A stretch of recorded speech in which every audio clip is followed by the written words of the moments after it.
Om Swastiastu.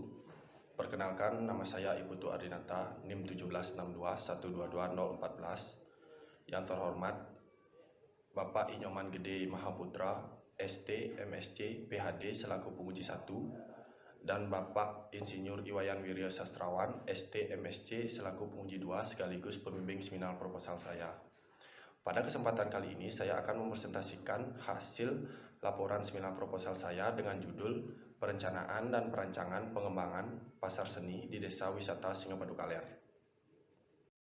Berikut saya akan presentasikan seminar proposal arsitektur dengan judul Perencanaan dan Perancangan Pengembangan Pasar Seni di Desa Wisata Singapadu Kaler.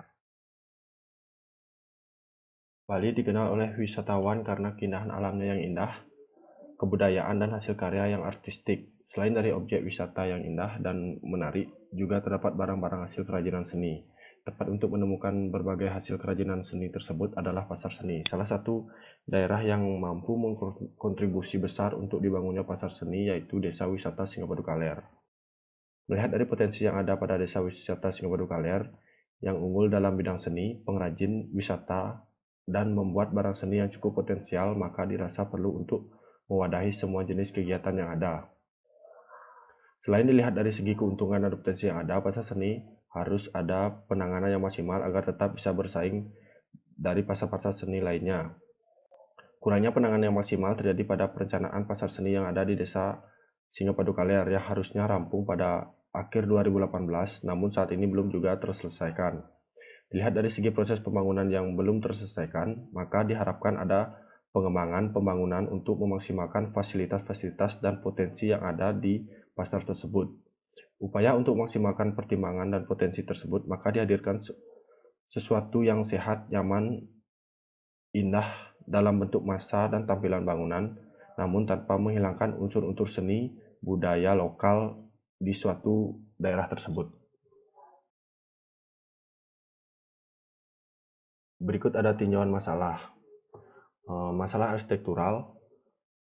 Pada masalah arsitektural, fasilitas yang dibutuhkan tidak hanya berupa tempat jual beli suatu barang seni dan kerajinan itu sendiri, namun juga sebagai wadah untuk mengembangkan seni, pusat pendidikan seni, informasi yang ada di Desa Wisata Singapadu Kaler yang dihadirkan suatu yang sehat, nyaman, indah dalam bentuk massa dan tampilan bangunan.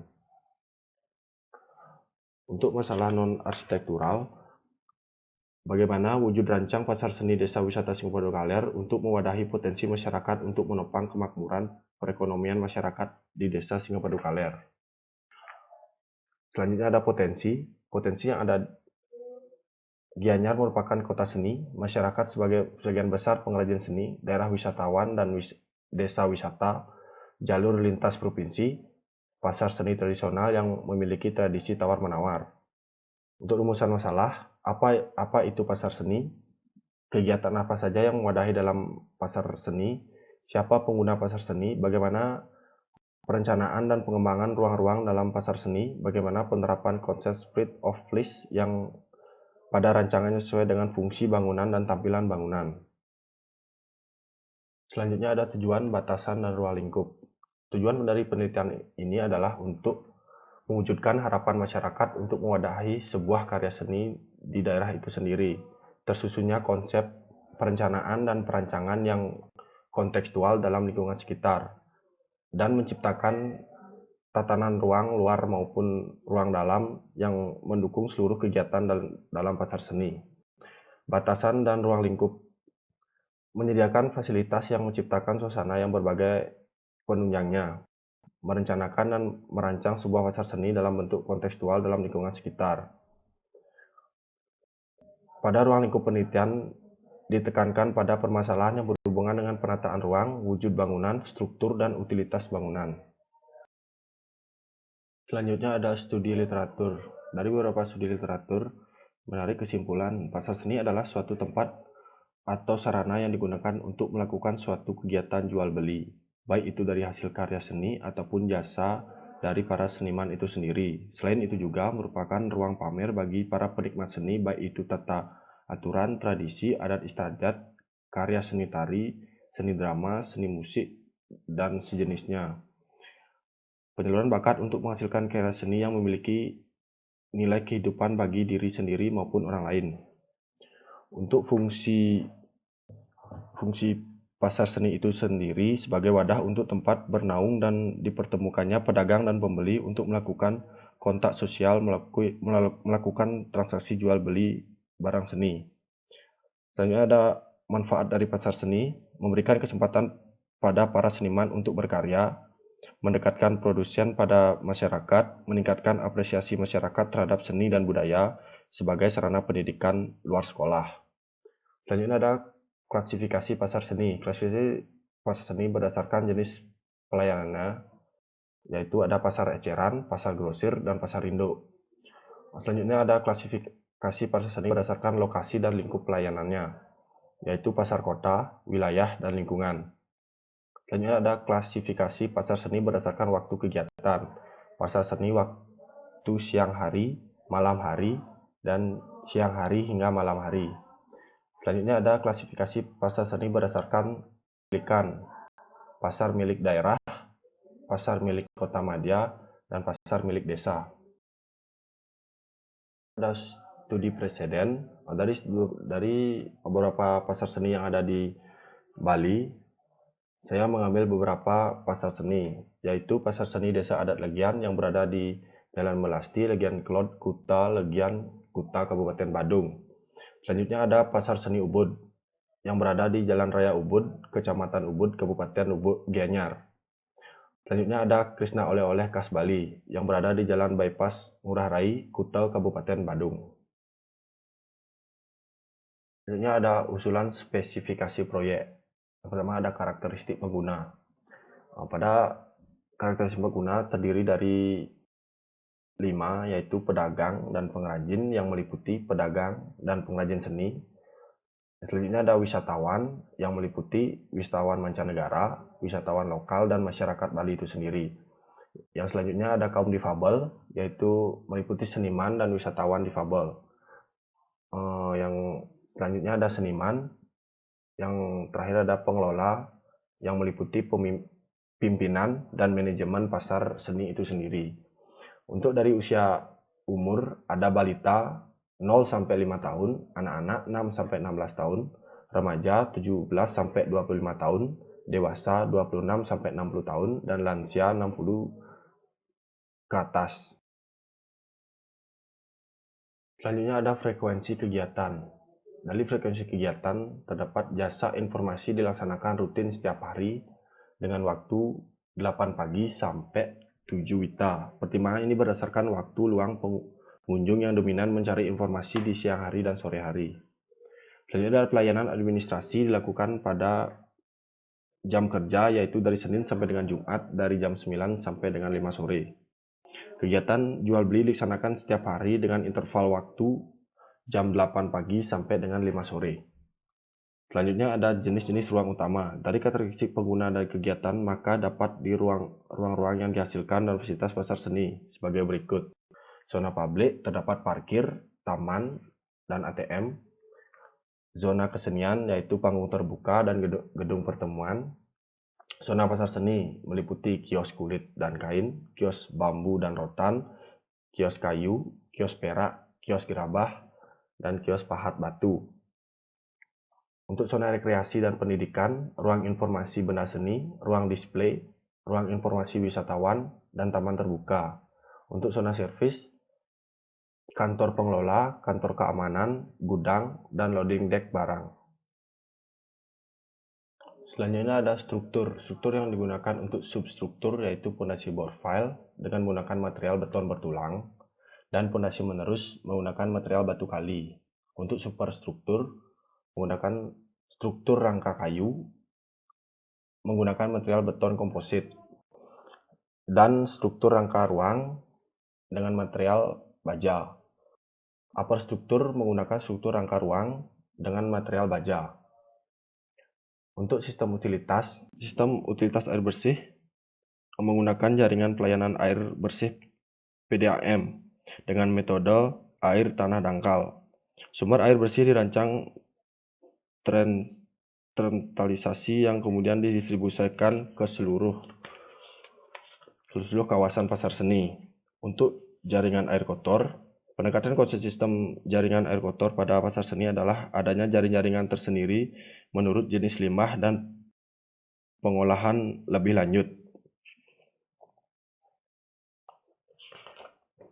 Untuk sistem pemadam kebakaran dan jaringan listrik, tenaga listrik dipakai pada pasar seni bersumber pada PLM dan generator. Yang berikutnya ada konsep dasar perencanaan. Pada konsep dasar yaitu menggunakan konsep dasar spread of place. Spread of place ini berarti memaksimalkan pertimbangan dan potensi yang ada pada maka dihadirkan suatu yang sehat, nyaman, indah dan bentuk massa tampilan bangunan yang kekinian, namun tanpa menghilangkan unsur-unsur seni dan budaya lokal di daerah tersebut. Dengan rumusan tema arsitektur Bali kontemporer. Pemilihan tema ini didasari dengan ingin mewujudkan bangunan yang berkombinasi dengan arsitektur masa kini, namun masih mengambil nilai-nilai arsitektur tradisional Bali, baik dari segi konsep, aturan, maupun dari ekspresi wujud bangunan. Selanjutnya ada metode dan perencana tahap berikutnya. Metode penelitian secara umum ini menggunakan metode kualitatif adalah metode yang digunakan untuk pada penelitian ini. Pada penelitian ini merupakan metode yang menggunakan riset yang bersifat deskriptif yang lebih cenderung menggunakan analisis. Penelitian kualitatif lebih cenderung menonjolkan proses dan makna landasan teori yang juga dimanfaatkan sebagai pemandu agar fokus penelitian ini dengan fakta di lapangan. Dengan melakukan wawancara dan melakukan pengamatan langsung ke lapangan, lalu dilakukan analisis sesuai dengan keterkaitan dengan kebutuhan dan karakteristik dan kebutuhan fasilitas. Penelitian ini juga mempergunakan beberapa fasilitas berupa pasar seni yang ada di daerah wisata di Bali. Teknik pengumpulan data yaitu observasi untuk menemukan solusi desain yang diharapkan. Untuk studi literatur, untuk memperoleh data dari berbagai literatur, dapat diperoleh dari buku, jurnal, dan browsing internet yang terkait dengan pasar seni. Untuk dokumentasi, untuk memperjelas argumen, pada metode ini dilakukan dengan cara mengambil gambar dan mencatat data di lapangan. Pada metode pengolahan data, untuk menunjang pembahasan tahap ini dilakukan adalah mengidentifikasi data yang didapat, mengidentifikasi jenis data menyusun, dan sistematis mengaitkan data yang satu dengan yang lainnya. Selanjutnya ada metode pengembangan rancangan. Pada metode pengembangan rancangan digunakan sebagai proses pengembangan pasar seni terdiri dari dua tahap, yaitu pendekatan analisis objek rancangan, analisis pendekatan pengembangan dan analisis lokasi. Yang kedua ada proses desain dan siklus image present yang memungkinkan untuk melakukan pengembangan dan pengolahan data dan hasil analisis secara berulang. Selanjutnya ada analisis objek pengembangan rancangan. Selain mengoptimalisasi pengembangan rancangan dengan dilengkapi dengan kemudahan akses bagi pengunjung maupun pedagang, pemanfaatan posisi ini ciri khas dan dimiliki daerah itu sendiri. Pengembangan pasar seni melalui promosi pasar seni kepada masyarakat maupun kepada wisatawan lokal, wisatawan mancanegara, dan memanfaatkan teknologi. Selanjutnya ada analisis tema. Sebagai pendekatan dan fungsi sebagai pasar seni yang mampu menarik wisatawan untuk menunjang dan dengan memakai tema arsitektur Bali kontemporer. Pemilihan tema ini didasari dengan mewujudkan bangunan yang berkombinasi dengan arsitektur masa kini, namun masih mengambil nilai-nilai arsitektur tradisional Bali, baik dari konsep, aturan, maupun dari ekspresi wajah bangunan itu sendiri. Pada metode pemilihan lokasi akan digunakan pada perencanaan dan perancangan pengembangan pasar seni di Desa Wisata Semeru Kaler, yaitu berlokasi di Jalan Raya Singapadu yang bertepatan di Banjar Silakarang. Lokasi tersebut merupakan lokasi sebuah proyek mangkrak sebuah pasar seni yang terbengkalai sebelumnya. Maka dari itu, saya akan melakukan pengembangan pasar seni yang terbengkalai tersebut. Lokasi tersebut memiliki akses jalur yang besar dan merupakan jalur penghubung daerah wisata. Adapun beberapa persyaratan arsitektur yang memenuhi kriteria lokasi yang sudah ada, yaitu pertama ada penghawaan. Penghawaan pada area lokasi ini sangat maksimal dikarenakan pada lokasi tersebut dekat dengan area persawahan yang memiliki udara yang sejuk. Selanjutnya ada pencahayaan. Pencahayaan pada lokasi ini sangat maksimal dikarenakan berada dekat dengan area persawahan dan juga sedikitnya bangunan yang menjulang tinggi pada sekitar site. Yang ketiga ada sirkulasi kendaraan. Sirkulasi kendaraan pada lokasi ini memiliki sirkulasi yang lebar dan bisa berpapasan untuk 2 mobil, bahkan sampai bis bisa mengakses lokasi tersebut. Kemacetan juga jarang terjadi dikarenakan akses jalan yang lebar.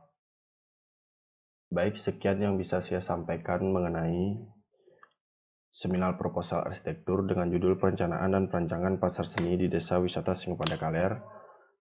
Saya ucapkan terima kasih. Om Santi Santi Santi Om.